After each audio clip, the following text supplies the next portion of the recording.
Hello everyone, welcome back to the channel.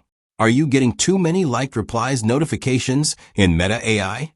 You can turn them off in just a few simple steps. This is useful if you want fewer notifications and a cleaner, less distracting experience while using the app. Let me show you how. First, open the Meta AI app on your Samsung Galaxy S26 Ultra.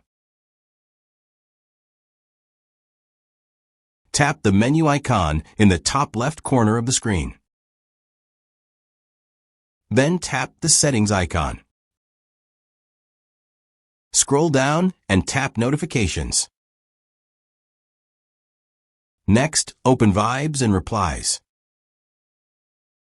Here, you will find the option Liked Replies.